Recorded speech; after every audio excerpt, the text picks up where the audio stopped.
थिबा राजाकालीन बुद्धविहार बचावासाठी सोमवारी 27 ऑक्टोबर रोजी बौद्ध बांधवांनी अभूतपूर्व एकजूट दाखवत विराट मोर्चा काढला।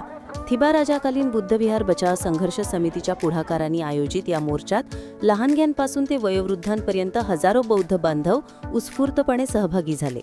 बौद्ध समाजाने शांततापूर्ण पण ठाम पद्धतीने आपली भूमिका मांडली। इतिहासाच्या साक्षीने उभ्या असलेल्या स्थळांचं रक्षण करण्याचा निर्धार प्रत्येकाच्या चेहऱ्यावर झळकत होता। मोर्चामध्ये सामील झालेल्या बौद्ध बांधवांचं नेमकं म्हणणं काय आहे ते देखील आम्ही जाणून घेतलं। ते काय म्हणाले पाहूया। मी वीरश्री विजय पेटकर, जिल्हा महिला अध्यक्ष वंचित बहुजन आघाडी यांच्या मार्फत मी बोलत आहे। पूर्ण जिल्ह्याच्या महिला आम्ही दिवसच रात्र करून आम्ही प्रत्येक गावागावात फिरलो, पण त्या मानाने आपल्या सगळ्या महिला इथं आज आंदोलनामध्ये उभ्या आहेत। तरी सुद्धा या शासनानं आणि इथल्या आमदारांनी पण आमदार पालकमंत्री यांनी दाद घ्यावी आणि आमची 17.5 गुंठ जागा थिबा पॅलेसची तुम्ही जर हडप करायचा प्रयत्न कराल तर ते आम्ही होऊ देणार नाही, हे लक्षात ठेवा। शासनानं आणि माननीय आमदार उदय सामंत पालकमंत्री यांनी सुद्धा लक्षात ठेवा। प्रत्येक महिला जर पेटून उठली तर आमची 17.5 गुंठ जागा तुम्हाला द्यावीच लागेल। तुम्हाला ही आम्ही पचू देणारच नाही, कारण 6.5 एकर जागा आमची तुम्ही हडप केलीत आहे आणि हे शासनानं पालकमंत्र्यांनी त्याच्याकडे दुर्लक्ष न करता कम्युनिटी हॉल न होता तिथं बुद्धविहार झालं पाहिजे। कम्युनिटी सेंटर हे आम्हाला नको आहे, आम्हाला बुद्धविहार पाहिजे। आम्हाला त्यांचे पैसे पण नको, काही नको, फक्त आम्हाला बुद्धविहाराची जागा पाहिजे। आपल्याला बुद्धविहारच पाहिजे, आपल्याला नको कम्युनिटी सेंटर।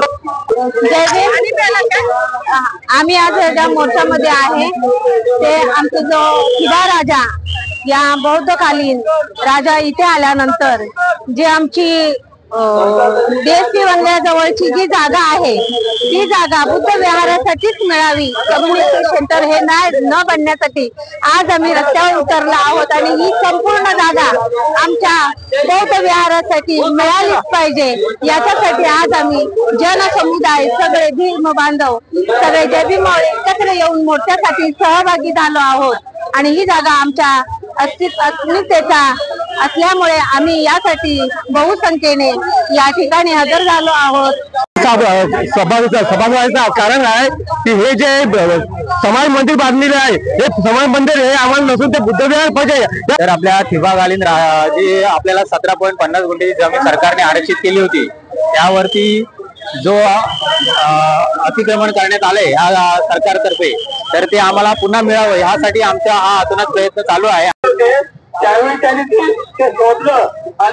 आत्ताचा पुन्हा जनसैलाब बघताय, हा जनसैलाब याच्यासाठी उभा राहिलाय की जे आपल्याला आपल्या समाजाला गाजर दाखवलेलं ते कम्युनिटी सेंटरचं आणि त्याच्या आड हे सगळं काय कामकाज चालू करण्याचा त्यांचा मंत्र हाणून पाडण्यासाठी समाजाचा एकच आवाज आहे की आम्हाला कम्युनिटी सेंटर आमचं बुद्धविहार पाहिजे।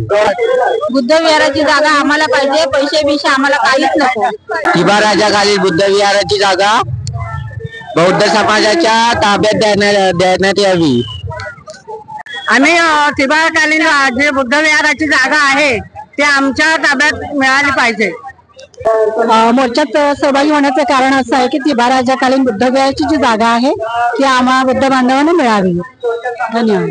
थिबा राजाकालीन बुद्ध विहाराच्या जागेवर कोणतेही कम्युनिटी सेंटर नको, आम्हाला आमची जागा ताब्यात द्या, अशा संतप्त भावना अनेकांनी व्यक्त केल्या आहे। या विषयावरून बौद्ध समाजात तीव्र संतापाची लाट उसळली आहे हे देखील यातून आता पाहायला मिळते। ऐतिहासिक आणि धार्मिक दृष्टीने महत्त्वाच्या असलेल्या या स्थळाच्या प्रश्नावर शासन प्रशासनाकडून अद्याप ठोस भूमिका न घेतल्याने जनतेत नाराजीचा सूर अधिक तीव्र होताना दिसत आहे।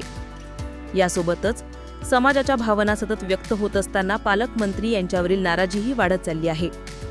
आता शासनाने या विषयावर संवेदनशील आणि न्याय्य निर्णय घेतला नाही तर हा प्रश्न आणखी चिघळण्याची पूर्ण शक्यता व्यक्त केली जाते। बौद्ध समाजात निर्माण झालेली अस्वस्थता ओळखून प्रशासनाने तत्काळ हस्तक्षेप करावा अशी देखील मागणी आता बौद्ध बांधवांकडून होत आहे। Bureau report 24 news, Ratnagiri. अशाच नवनवीन घडामोडी पाहण्यासाठी 24 न्यूज चॅनलला आत्ताच सबस्क्राईब करा, शेअर करा आणि बेल आयकॉनला प्रेस करायला विसरू नका. आणि हो, तुमची प्रतिक्रिया देखील कॉमेंट बॉक्समध्ये नोंदवा.